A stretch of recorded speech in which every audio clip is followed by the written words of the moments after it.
né, que está aumentando defensores, com certeza vai aumentar o número de reclamações e de manifestações em gerais, né, elogios e tudo mais.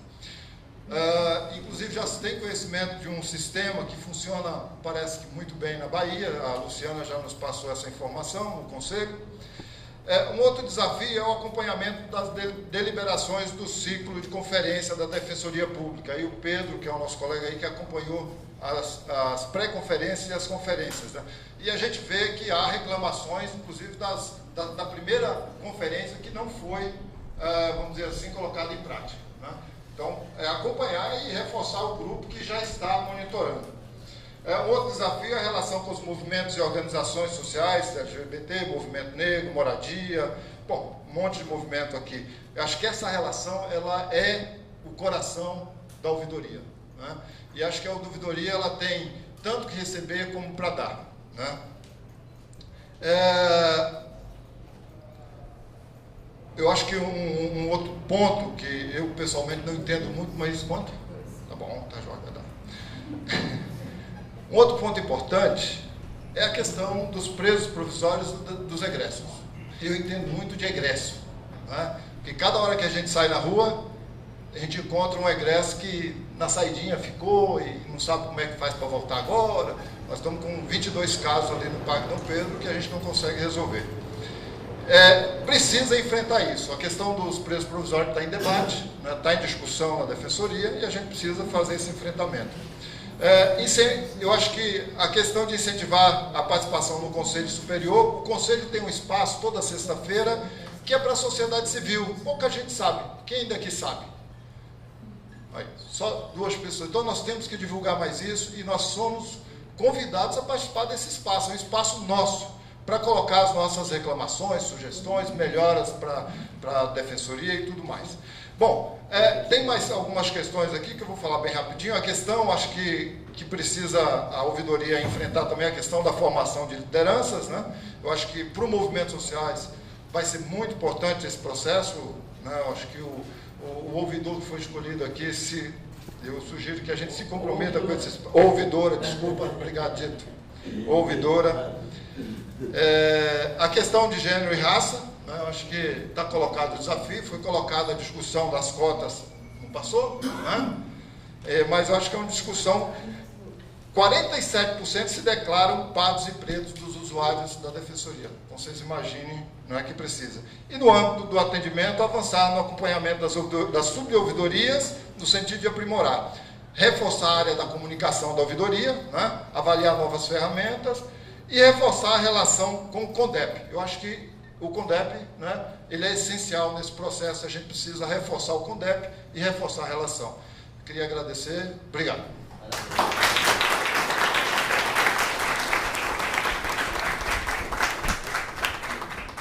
Antes que o Pedro fala, só para todo mundo saber que o filme desta audiência pública estará na página da ouvidoria, no YouTube. Eu não entendo isso, mas... A ouvidoria, nessa perspectiva de transparência que foi dita aqui, criou um canal no YouTube que pode ser acessado pelo site da ouvidoria, tem lá o link, é facilmente transmissível. Queria só, aproveitando, pedir que todos assinem a lista de presença que está rodando. O Pedro.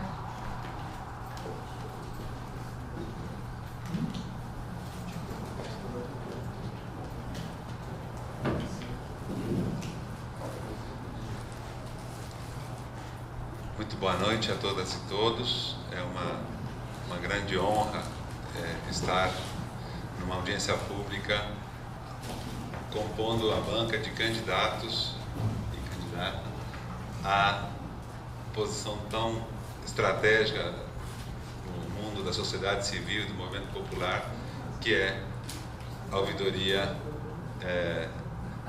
da Defensoria Pública de São Paulo.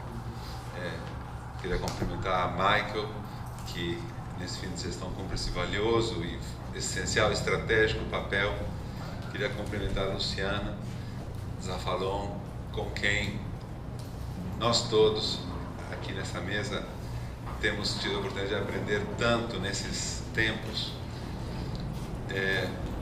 Queria cumprimentar meu filho Francisco, que está presente aqui hoje. me permito dizer que se vê a figura de defensores públicos, que é absolutamente importante. Esteve presente o defensor Marcelo e há pouco chegou a defensora Vanessa, do núcleo de discriminação, que é um núcleo de importância absolutamente central na agenda de problemas no estado de São Paulo, na cidade de São Paulo. Muito bem, eu sou Pedro Aguerre, sou professor da PUC, tive a oportunidade de fazer lá graduação, mestrado, doutorado. Meu doutorado foi sobre sociologia urbana, tematizando a segregação socioespacial, a construção das nossas periferias, segregadas socialmente, segregadas na perspectiva étnico-racial, cidades de muros, cidades onde se expressa a duplicidade institucional da justiça, da segurança pública, que a uns fornece segurança, noutros se apresenta de uma forma muito já extremamente criticada, extremamente já sabido. Vide o movimento do combate ao genocídio da população negra, vide o trabalho da Rede 2 de Outubro, do qual participa o Rodolfo Valente, aqui presente. Me lembro quando a gente esteve nos 20 anos do Carandiru, iniciando uma nova jornada de lutas. Além da PUC, que é o meu trabalho cotidiano, de fonte de remuneração, eu também trabalho na Escola de Governo, fiz o curso da Escola de Governo há 10 anos, e de lá para cá a gente foi construindo a Escola de Governo como um espaço de formação da sociedade civil, com um curso gratuito que teve a oportunidade de ser um curso aberto para toda a sociedade, para a periferia, e um curso pago que tem 20 anos, que foi construído pelo professor Fábio Conde Comparato, que é um dos grandes baluartes da construção de uma sociedade democrática no Brasil e de uma verdadeira reforma das instituições profunda, de maneira a que o povo não fique sempre de costas no diálogo político. Então, eu tenho uma história de participação na vida da sociedade, que eu conheço muitos movimentos presentes, conheço o Anderson há muitos anos, o dito movimento de moradia, tantas e tantas que a gente foi conhecendo e compartilhando ao longo dessa longa história. Comecei em 78, quando eu chego do Uruguai aqui no Brasil, mas nunca identificado a um movimento específico. Sorte que eu tive essa âncora que foi a Escola de Governo, a partir dela poder andar. E, mais recentemente, poder participar da história da Defensoria Pública, da história da ouvidoria da Defensoria Pública. Essa história começou em 2007, na Comissão de Justiça e Paz, com a Josefina Bacarissa, que, hoje falecida, foi fundamental no movimento pela Defensoria Pública. A minha vivência na Defensoria Pública começa numa jornada do momento aberto, que se discutia colocar grades, implementos de segurança, e aí eu fui lá falar com muito nervosismo, mais que hoje, bem mais que hoje, e dizendo que fechar com meios telemáticos, com grades e com coisas, talvez não fosse o melhor caminho para uma ouvidoria que se pretendia aberta ao povo.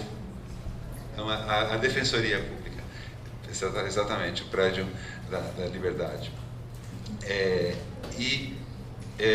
Essa foi a primeira manifestação. Depois, outra manifestação foi a luta na LESP, né, do projeto de lei complementar, se não me engano, 65 de 2011, que queria tirar o Fundo de Assistência Judiciária da órbita da Defensoria e levar para a Secretaria de Justiça, representando uma ameaça à autonomia e à soberania da Defensoria Pública. E ali houve uma soma muito bonita de forças, uma verdadeira coalizão de forças para assegurar a autonomia da Defensoria Pública. Depois disso, já tendo tido a alegria e a felicidade de ser convidado para integrar o Conselho Consultivo, tivemos uma sessão conjunta que juntou o Conselho Antigo e o Conselho Novo, um momento riquíssimo de duas gestões. Em seguida, assisti à apresentação da pesquisa de satisfação do usuário da Defensoria, da Maria Tereza Sadek, onde Aristeu falou como que foi a visita a cada regional da Defensoria Pública e, por vezes, dificuldades de acessibilidade, por vezes, dificuldades de atendimento, por vezes, distância da população que precisava do serviço judiciário. Essa é uma das pesquisas da situação. Acho que logo mais vamos fazer uma nova, avaliando o que foi a ampliação. Bom, a Defensoria Pública nesse um ano mudou a minha vida. Eu assisti o Silvio de Almeida, do Conselho, relatar o processo de cotas raciais, que ficou interrompido, mas também com a perspectiva de se abrir para o próximo concurso da Defensoria Pública. Recentemente nós vimos que as cotas raciais no Brasil têm dado resultados importantes de promoção, de ascensão, de acesso à população negra, à população indígena. E em São Paulo isso não andou nas universidades, e agora a dificuldade de andar na Defensoria. É fundamental avançarmos nesse processo, porque a população afrodescendente vem num caminho de autonomia. O Estado de São Paulo não pode ficar para trás e tem que dar o exemplo e avançar mais. Eu aprendi, teve a questão da transparência, das subouvidorias, de discutir as subouvidorias que realmente tivessem articuladas com as ouvidorias, que tivessem um trabalho complementar, um trabalho de soma recíproca, no sentido de ser a voz do cidadão para aprimoramento da Defensoria Pública. Tivemos a oportunidade de opinar da importância de fazer o plantão da ouvidoria no Fórum Criminal da Barra Funda, então aproximando um pouco mais e mostrando um caminho que a ouvidoria pode viver mais fundamente, que é de descentralização com uma ampliação dos seus recursos humanos, ou com parcerias, ou de outras maneiras, se fazer mais presente nos lugares principais. Temos a felicidade de ter esse modelo de defensoria, que por ser tardio, né, Luiz, permitiu também ter uma formulação totalmente influenciada pela sociedade civil. Então, isso permitiu termos um momento aberto, termos uma ouvidoria aberta, externa à carreira, termos também o conselho consultivo e, nesse sentido... Obrigado. E, nesse sentido... me perdi completamente. O Conselho Superior da Defensoria Pública, né? E poder operar e participar da gestão cotidiana, das decisões, das definições, né? Agora vão entrar temas como a alocação dos novos defensores, vão entrar temas como também o emparelhamento dos vencimentos ou das diárias dos defensores nos níveis que são por eles reivindicados, mas que a gente tem a preocupação de observar que isso não afaste, não encastele mais a Defensoria. Ter o teto constitucional do Judiciário, do STF, evidentemente pode ser um direito que seja perseguido, mas que a gente tenha em mente que a Defensoria Pública é um órgão especial dentro do sistema de justiça. Ele é um órgão especial porque ele é o lugar onde o povo pode se fazer representar, é o lugar onde o povo pode ter seus direitos contemplados. A gente vive um momento novo na sociedade brasileira.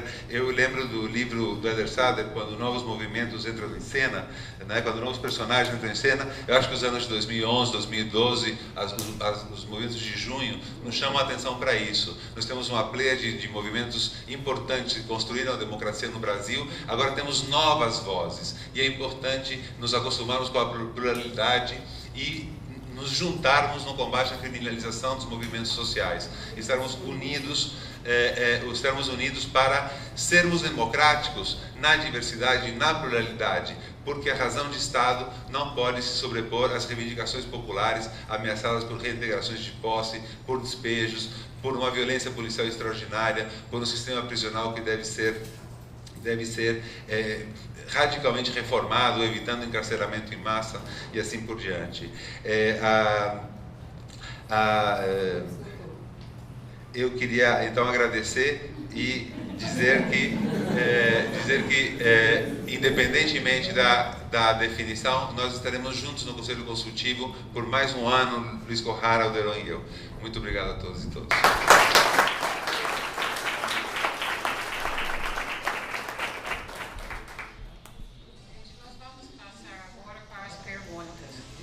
Eu aprendi trabalhando com as populações indígenas que você nunca põe um limite nas perguntas, porque nas aldeias os indígenas têm todo o tempo possível para falar, e é uma falta de respeito de interromper alguém falando, mas nós somos num outro mundo aqui e infelizmente nós temos um limite de tempo.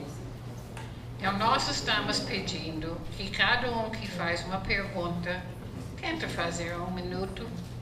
Nós vamos fazer um bloco de 3 perguntas e depois os 5 vão responder as 3 perguntas.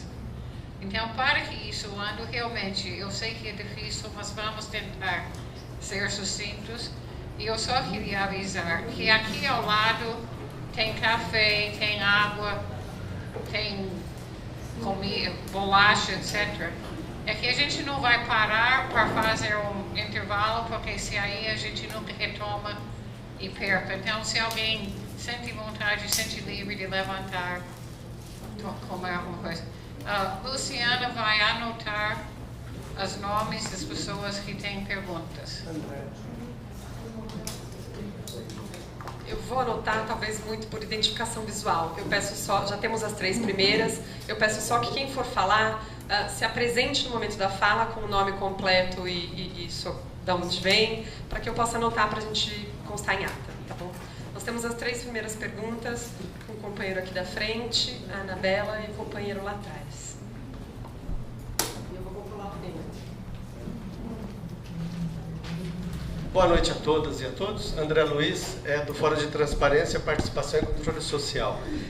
A pergunta que fica para os candidatos é: como fazer a ouvidoria ser conhecida pela sociedade, que a sociedade não sabe onde está a ouvidoria e que existe a ouvidoria? E essa semana em Brasília tivemos no Fórum de Ouvidorias Privadas e Públicas. O grande desafio é fazer da ouvidoria um canal de participação efetiva da comunidade. Obrigado. André.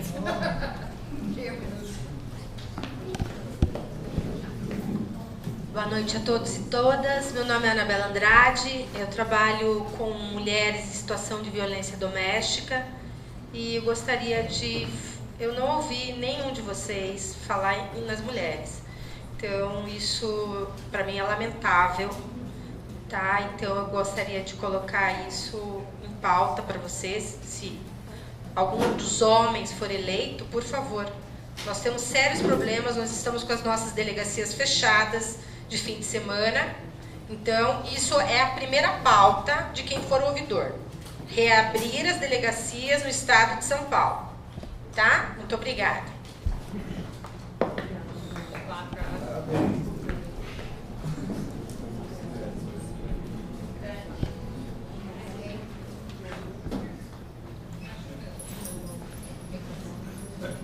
Boa noite a todos os presentes. É magnífica a exposição dos candidatos. E a minha pergunta é: meu nome é Matheus Castelo, sou um mero estudante de Direito. Minha pergunta é: vocês acham que as cotas raciais trazem igualdade entre brancos e negros? Já que é um tratamento diferenciado aos negros. Essa é a minha pergunta. Nós vamos responder as 3 perguntas na ordem inversa e que foram feitas as falas. Então, Pedro responde primeiro. Pedro, se for possível, em 3 minutos, mas a gente sabe que eram 3 perguntas, então deve dar para dar um pouco mais tempo. Bom, eu queria agradecer as 3 perguntas. André Luiz, você trabalha, na área de transparência, né? Eu acho que a ouvidoria se tornou muito mais conhecida nos últimos tempos, até por uma postura mais agressiva de mídia, das redes sociais. Convido todos a se inscreverem na ouvidoria para saberem o que a ouvidoria faz e também ela repercute e traz as outras lutas da sociedade, né?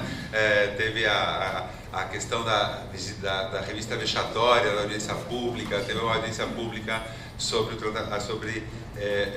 a questão de gênero, tudo isso repercutido pela ouvidoria. Então ela se torna um ator social mais presente no dia a dia. Mas você falar de transparência e a gente deve pensar, repercutir um pouco mais o que foi esse esforço de abrir uma cunha de transparência na corregedoria. Acho que as corregedorias do Brasil, das polícias, das ouvidorias, são sempre muito fechadas e conseguimos uma uma vitória importante no brilhantismo do nosso André Ked e numa discussão riquíssima no Conselho Superior da Ouvidoria, que foi de poder ter acesso aos julgados, aos processos julgados disciplinares, então, dos casos que chegam à Defensoria Pública. Mas há outra questão muito maior, que são as denúncias que são feitas e como isso... Então é um espaço de transparência enorme em termos de corregedoria e em termos da confiança que a sociedade possa ter, sabendo que o que ela encaminha é processado e tem um retorno também para a sociedade. Anabela, a questão da mulher, reabrir as delegacias, eu acho que foi uma das pautas prioritárias da conferência, junto com a rediscussão da questão do aborto, com a questão do direito ao corpo da mulher. Eu tive a oportunidade de acompanhar as conferências e ver como foi difícil trabalhar essa pauta. Tem outras pautas importantes também. O núcleo da mulher, da Defensoria Pública, foi um dos primeiros a fazer uma audiência pública, uma coisa muito importante. As cotas raciais trazem igualdade. As cotas raciais são ações afirmativas, tratam desigualmente os desiguais na medida de sua desigualdade, de tal maneira que ao não temos que ser capazes de superar a privação das liberdades e dos direitos dos segmentos sociais que não os têm. É muito fácil... Há muitos exemplos para se dar, mas, por exemplo, os portadores de deficiência, quando tiveram acessibilidade numa determinada cidade de São Paulo, eles passaram a ser empregados, eles passaram a ser vistos, sair da invisibilidade. São Paulo, os negros são 5% nas universidades, os brancos são 15%, 20%, e assim por diante, num sistema completamente desigual e desequilibrado. As cotas têm trazido, primeiro, as cotas têm sido também, tido igual ou superior desempenho dos cotistas agraciados, porque obtenção de um direito traz uma contrapartida de compromisso e de compromisso ético. Então, aquele que é agraciado por um benefício, ele sempre tende, seja no Bolsa Família, ele tende sempre a devolver em dobro à sociedade. Não por agradecimento, não por ser um favor, mas por ele estar tendo a sua dignidade reconhecida.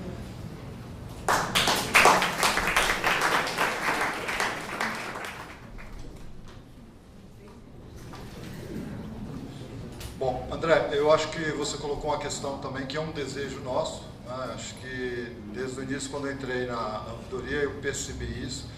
A Luciana já, com toda a equipe, já tinha uma preocupação, foi criado um conselho, um grupo do conselho para pensar a questão da comunicação, e hoje, realmente, a gente precisa de investir nisso, né? Investir em mídia, investir em comunicação, e eu acho que tem uma outra questão, né, que a gente... não falou, mas a ouvidoria também está passando por mudança, está vindo mais gente, né? Até então, até a Luciana tinha que, às vezes, atender, né, as pessoas, os usuários. Agora, com os novos funcionários, há a possibilidade do novo ouvidor ter uma presença maior nos movimentos, ter uma presença, eu acho, não sei se é possível, porque também está aumentando a demanda, né? Então, mas eu acho que é importante essa questão que você colocou, é um desafio. Eu acho que ele vai ficar pautado aí, como já tinha colocado. A questão das mulheres, com toda razão, a sua reclamação, acho que a gente tem que discutir. Agora, tudo isso a gente pode, com certeza, dialogar. Eu acho que é esse o espaço da ouvidoria, qualquer um de nós aqui, né, acho que a gente se compromete a estar dialogando e até dialogar em cima das pautas da conferência também, né, e reforçar essa luta para que esse espaço democrático, que são as pré e as conferências, ele realmente seja instituído de forma permanente, né? Mas a questão das delegacias, eu acho que não precisa nem ser o defensor, eu acho que essa pauta, inclusive, pode ir para o Conselho Superior, numa dessa sexta-feira, pode ir para a ouvidoria atual, a gente pode debater isso, acho que, mas agradeço a sua colocação, acho que é muito importante mesmo. Bom, a questão das cotas, ela já está aí estabelecida, não tem como negar as cotas, né?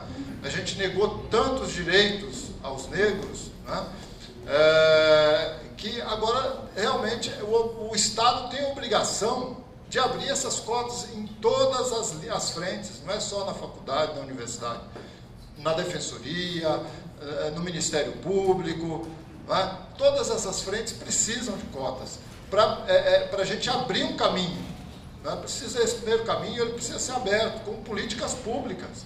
Né? Eu acho que a gente defende, eu estou junto nessa, a gente trabalha junto com outros movimentos, né? O Educaf está aí trabalhando, né? Há quantos anos aí para poder vencer essa etapa, né? Que é uma etapa difícil, não é fácil. Eu vim de escola pública, eu sei a dificuldade que é entrar numa universidade com ensino público, estudando à noite, trabalhando durante o dia. Então não é fácil, né? A questão do negro, dessa discussão toda das cotas, né?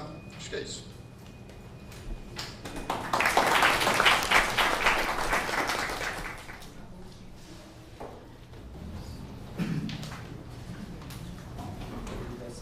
Bom, inicialmente a pergunta do André Luiz a respeito da transparência, né, e da possibilidade de como fazer a sociedade civil, a sociedade participar do espaço da ouvidoria.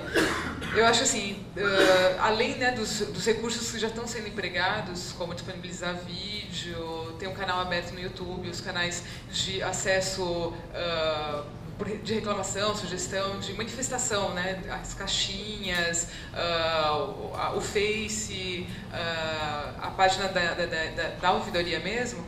Eu acho que também tem uma questão do boca a boca, da construção de formiguinha também, né? Então, a partir do momento que tem uma equipe reforçada, que você consegue estar mais próximo, dialogar mais com as regionais, esse trabalho acho que começa a ser, e nos movimentos sociais também, tá, com essa parceria, você consegue mostrar para as pessoas o que é esse espaço, por que é importante eu também participar desse espaço, né? E eu acho assim, enquanto também estagiária da Defensoria, a importância de trabalhar capacitações internas, para que essas pessoas que entram em contato constante com as pessoas que vêm ali, dependem dos serviços ou são os serviços que são ofertados pela Defensoria, eles também possam ser multiplicadores, né? Então, falar, olha, também tem um espaço da ouvidoria, né, que você pode direcionar desde reclamações, né, a avaliação do meu trabalho, como também sugestões, elogios, enfim. Eu acho que é isso, né, a multiplicação da informação. Quanto ao que a Anabela trouxe, né, a respeito das mulheres em situação de violência, de fato, se pegar, né, as propostas das 4 conferências, a gente tem esse mesmo tema, né, e até na última conferência, especificamente a respeito da abertura das delegacias de mulheres, né, as DDMs, 24 horas. Acredito que, qual seria o papel, talvez, da ouvidoria, né? Então, a promoção de diálogo junto ao, por exemplo, núcleo especializado de defesa e promoção dos direitos das mulheres, né, o NUDEM. Por conta de poder, a partir dessa provocação, desse diálogo, trabalhar em rede. Então, de que forma que esse núcleo ele pode estar articulado, né, tanto assim, receber, né, ser porta aberta, receber as pessoas, as mulheres em situação de violência, para observar os problemas que elas estão trazendo e colocá-las ali na rede, em contato com a rede, como também ele, de forma política, articular com os outros atores que estão na rede de proteção às mulheres em situação de violência. Então, acho que assim, é mais isso. De que forma forçar o diálogo e, a partir do diálogo, a construção coletiva para buscar uma alternativa para esse problema que a gente está aí e tem ele a cada dia, né, junto com a gente.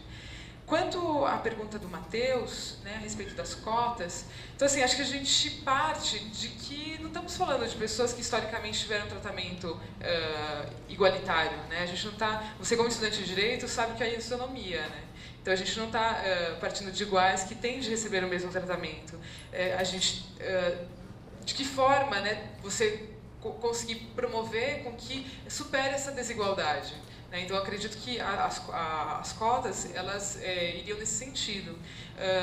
Por outro lado, também, enquanto estagiária, já ouvi pessoas dizerem o quão pouco identificadas elas se sentem quando elas entram num núcleo, numa vara, enfim...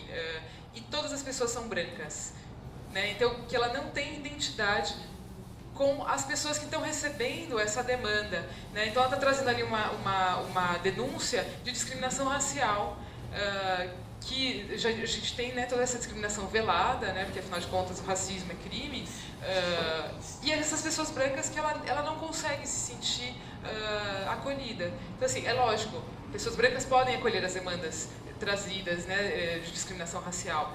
Mas eu digo assim, por experiência de alguns relatos de você precisa criar identidade com aquela instituição. Então, por isso também é necessário que a gente tenha maior representatividade de pessoas negras, indígenas, enfim, mulheres, a população LGBT.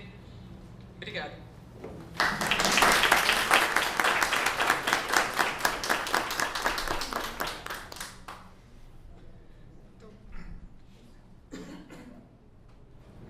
Questão da ouvidoria ser mais conhecida e transparente. Eu penso que, primeiro, assim, tem duas questões aqui.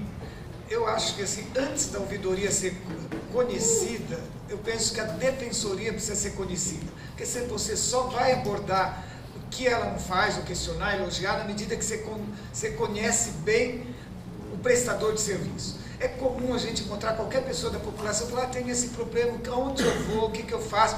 Então, acho que a primeira coisa, a defensoria tem que ser difundida e a população precisa assumir que a defensoria é o lugar de efetivar o direito dela, o acesso à justiça dela. E outra coisa importante é que, na medida que essa população reconheça, aí ela sabe onde que vai reclamar. Eu penso que são processos ligados. Agora, também tem uma ligação da questão até antes da lei da transparência, que é a questão da informação. Por que muitas vezes não tem transparência? Porque a população não tem informação, não tem acesso à informação. Então, o acesso à informação ele é anterior à própria transparência. A transparência se constrói com informação. Agora, a não transparência é feito quando se impede a informação. Então, acho que toda essa luta que teve no Conselho Superior, na discussão da questão da transparência, o processo, como ajustar os mecanismos burocráticos, mas também tem que avançar, você tem que, muitas vezes, tomar atitude que a lei não permite, porque a lei tem que ir atrás da realidade. Então, eu acho que a questão da transparência é central hoje, porque a transparência e a informação estão conjugadas. Acho que o que a Anabela traz é importante até mostrar que muitas vezes, na melhor da boa intenção, a gente esquece o que é essencial também. Por isso que, mesmo qualquer ouvidoria, é essencial que a sociedade, os grupos estejam ali do lado, pautando, mostrando essa questão, porque é muito fácil você também absorver, até quem está aqui na ansiedade de falar, não é bem que eu não tinha listado, não, mas você vai falando um monte, mas talvez perde até porque a gente naturalizou muitas questões. Por exemplo, a mulher que está na rua, a gente sabe como é difícil a questão de toda a situação, por exemplo, do uso da privacidade, da questão da intimidade, a mulher presa, a situação que não é levada em conta, que ela usa absorvente. Então, tem várias situações. A mulher que mora no cortiço, a menina adolescente que mora no cortiço 3x3, tem que dormir com pessoas estranhas. Então, tudo isso acho que é central, não dá para negar. E quando a gente diz da multiplicidade das violações, está tudo junto. A mulher, talvez ela perpassa por várias violações, e quando a gente diz das mulheres afrodescendentes, também só vai somando. Então, não dá nem para distinguir, mas a mulher está nessa situação. Acho que é essencial esse papel aí. E a questão das cotas, das delegacias, eu acho que já foi falado aqui também 1 minuto, então é muito rápido. Eu acho que a questão de tem que ter uma campanha, não só na ouvidoria, na sociedade precisa entender. Porque a sociedade olha, quando fala em delegacia, preso, e toda a questão do preconceito, e também o ódio que se constrói contra o preso, a gente tem que superar. A questão da cota racial. Eu acho que tem uma questão de princípio. Na medida que você discute a cota racial, você começa a discutir as injustiças que foram construídas no Brasil. Você está pautando. Eu acho que o primeiro papel da discussão da cota é você pautar essas injustiças. E tem uma questão da ética e tem uma efetividade. Na medida que você tem a oportunidade, porque assim, qual é a diferença entre dois cidadãos? Uma pessoa que estuda no Colégio Santa Cruz, outra pessoa que estuda no colégio público da periferia. É questão de oportunidade. E a oportunidade tem que ser igual, de forma desigual, para você equilibrar, que todos tenham mesmas condições para concorrer na sociedade. Então, a cota é essencial. Eu acho que não só a cota da questão dos negros, mas também a questão das mulheres, deveria ter uma discussão mais profunda, mas é essencial para você começar a enfrentar toda a questão da desigualdade. Tá? Obrigado.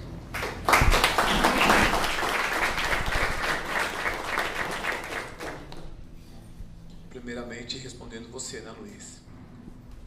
Sobre a questão da transparência, é bem o que o companheiro falou. A primeira proposta, nós temos que criar mecanismo de estrutura para com que os defensores sejam mais valorizados no seu ambiente funcional, para com que o ouvidor possa ter o respaldo.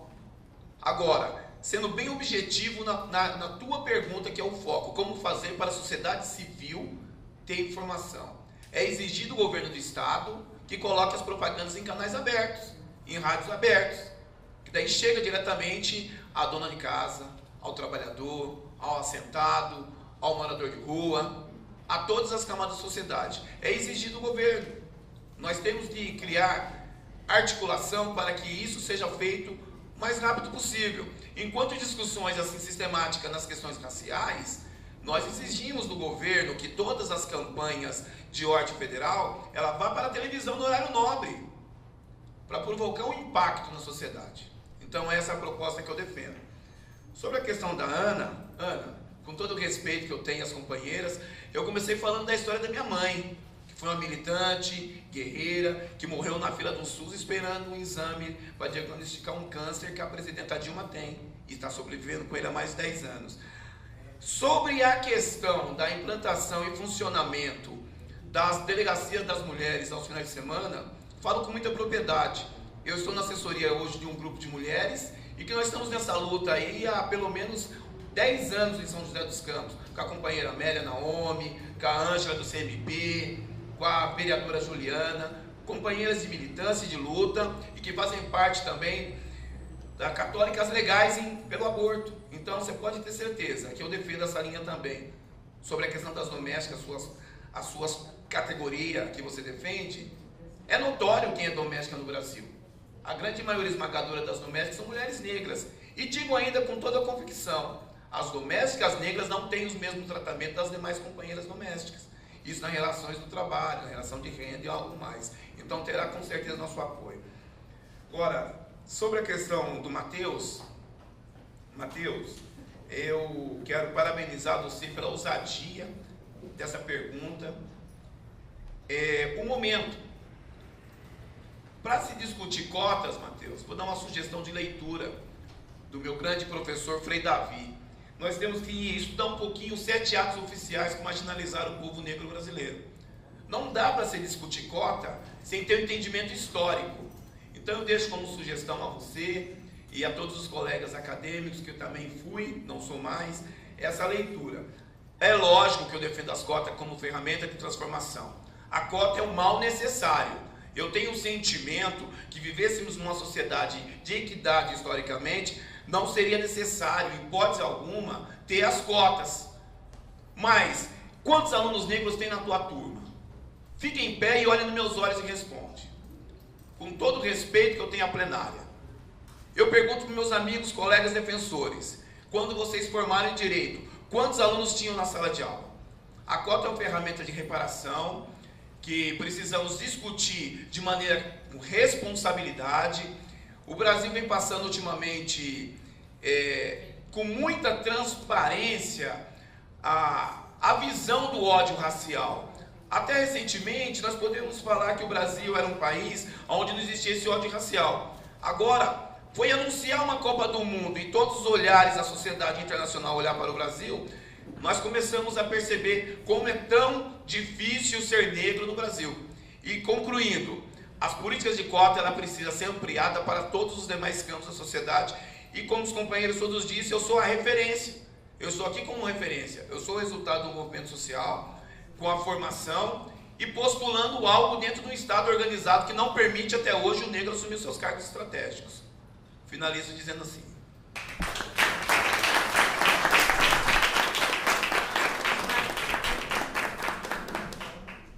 Nós temos 2 inscritos para um bloco de 3 perguntas. Então ali nós temos a terceira pergunta e mais 2 inscritas para o próximo bloco. O Dito é o primeiro inscrito. Vai se apresentar. Eu sou o Dito, sou da Central de Movimentos Populares, né? E parabenizar também o Condep e também a ouvidoria, né, parceiros, né, nesse processo da construção da audiência pública, né? E, na verdade, colocar aqui só duas questões para todos aí também, e a né, que está se propondo também a ser ouvidora a responder, né? Então todos e todas, né, responder, no sentido de, quer dizer, como é que a gente vai fazer, né, para fortalecer, né, que propunham para fortalecer ainda mais essa interlocução da ouvidoria com os movimentos sociais, né? Tem algumas experiências que a ouvidoria participa, como essa questão da Jornada da Moradia, Comitê Popular da Copa, né? A gente conhece as meninas aí, a Fernandinha, a Fabiana, as outras, que acompanham esse processo, mas como fortalecer ainda mais essa interlocução, né? A segunda questão, né? Nós não temos só um problema de implementação das conferências, de pauta das questões de liberações de conferência. Também eu tenho um sentimento crítico em relação ao processo da conferência, né? Eu participei de todas as conferências, né? Fui delegado em todas, então eu não fui delegado estadual na última conferência, né? Então estou terminando, né? Em relação à questão do esvaziamento, ou seja, são conferências, né? Então a gente precisa discutir um pouco mais essas conferências, né? Tem se a linguagem, problema de mobilização, articulação com os movimentos, né? E uma terceira questão, né, é sobre essa questão do atendimento, né? Compatibilização de atendimento coletivo e atendimento individual. E o atendimento da Liberdade 32.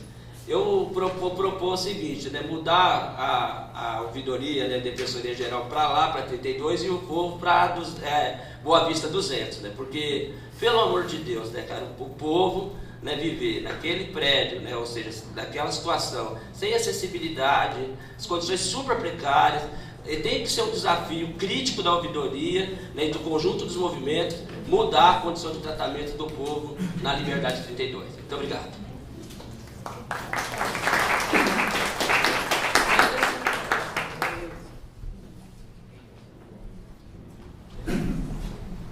Boa noite a todas e a todos. Sou o Anderson Miranda, do Movimento Nacional da População de Rua.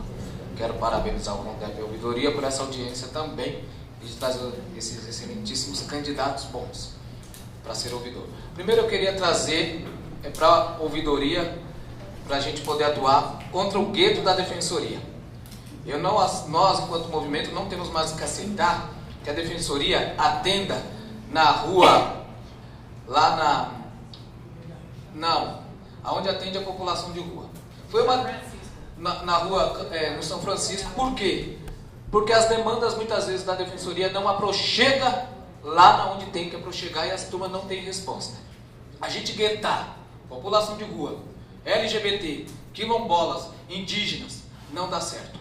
Segunda que eu proponho a vocês, ouvidores que vão ser ouvidoras, é que ouvidorias itinerantes e defensorias itinerantes. Porque não é o povo que tem que ir na ouvidoria, não é o povo que tem que ir na defensoria, é a defensoria que tem que ir ao povo. Tá certo? E é nesse sentido a nossa luta enquanto movimento, que as ouvidorias vão ao povo e que as defensorias vão ao povo. Porque muitas vezes, eu quero trazer aqui, enquanto ouvidor a gente já ouviu, e eu participei junto com a Luciana, e a gente teve uma briga muito forte lá no Encontro Nacional dos Defensores, de uma briga boa, de dizer para eles, porque assim, atende no ar-condicionado, vai pro ar-condicionado e o povo tá, como o Dito acabou de dizer, tá se ferrando, se lenhando, subindo escada na Liberdade, descendo, não consegue, tem que chegar 4, 3 horas da manhã para ser atendido na defensoria, e muitas vezes não é atendido, e eu já peguei fila só para testar. E a gente não quer mais gueto, a gente quer direitos iguais. E direitos iguais é atendimento justo, que a ouvidoria, que a defensoria tem que ir aonde o povo está. E defensoria itinerantes, que é carro. O governo, eu vou terminar, o governo fez isso com os indígenas, com os quilombolas. Não criou CRAS para eles, fez CRAS itinerante, fez CREAS itinerantes, navios, barcos para ir até eles, para levar até eles. Eu acho que esse é o papel da ouvidoria e da defensoria, porque nós criamos a defensoria, os movimentos sociais, e junto com a ouvidoria, e é nesse sentido de respaldar os movimentos sociais. Obrigado, e que ganhem todos vocês, porque são bons.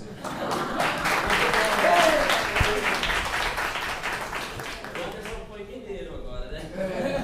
Não foi nada Eu tenho ali a barca lá.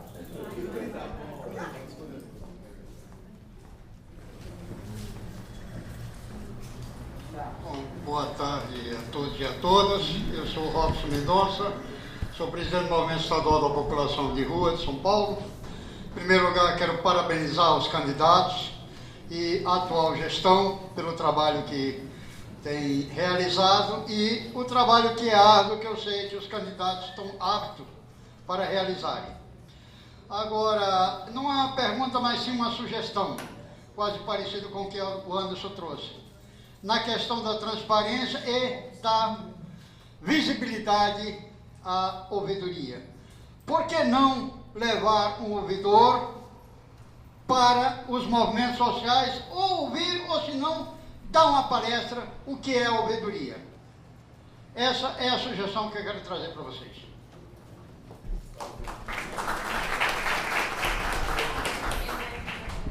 Nós vamos inverter a ordem de novo. Começar com o Claudinei. E o tempo também ser curto. Eu também sou descendente quilombola. A questão do tempo é séria. Sobre a pergunta do dito, né? O dito do CMP. Fortalecer a interlocução. Eu defendo a descentralização. Essa é uma proposta. É por isso que eu sou o único candidato do interior do estado de São Paulo. É simples. Eu peço, com todo o respeito que eu tenho aos meus amigos, aos professores que aqui estão, mas o reflexo é só o Claudinei Correia nessa mesa. No estado de São Paulo, onde nós temos aí 645 cidades, e onde os grandes conflitos muitas vezes não estão no perímetro urbano do centro. Nós temos a questão das moradias, que é seríssima, mas que vocês analisarem friamente os indicadores do estado em questões de violência, de ocupação de terra, estão em outras áreas, até porque pelo êxito, até porque as pessoas estão fugindo do grande centro por falta de moradia.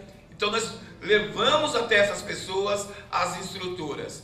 É inaceitável você hoje ter que sair de São José dos Campos para você fazer um DNA de paternidade, uma cidade que tem um INPE.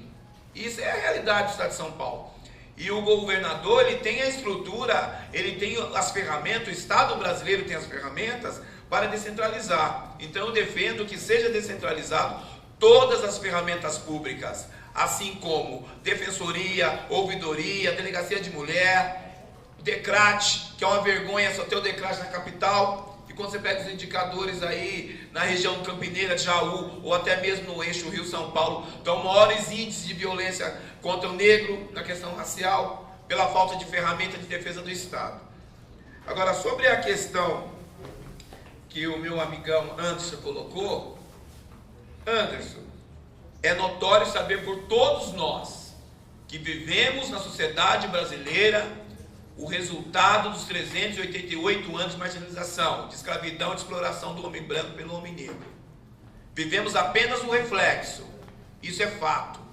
Então, quando falamos de moradores de rua, na grande maioria esmagadora, estamos falando de afrodescendentes. Isso é fato. E colocar o dedo na ferida é minha missão aqui. Eu defendo que sejam criadas permanentemente as comissões itinerantes. Porque quando é para o político A, B, C ou D, da tendência A, B, C ou D, ele tem estruturas públicas para ir até o povo. Agora nós temos que analisar com carinho que no olhar dessa elite dominante, ele enxerga o morador de rua, viu, Anderson? E aí eu também faço comentário ao mestre Robson, viu, senhor Robson? Fiquei muito feliz em encontrá-lo aqui, o senhor, e essa fala profunda, que para o agente na linha de comando do país, algumas classes não votam. Então há os interesses de investir em políticas públicas. Isso já dizia o grande sociólogo Clóvis. Então, defender... Acabou meu tempo.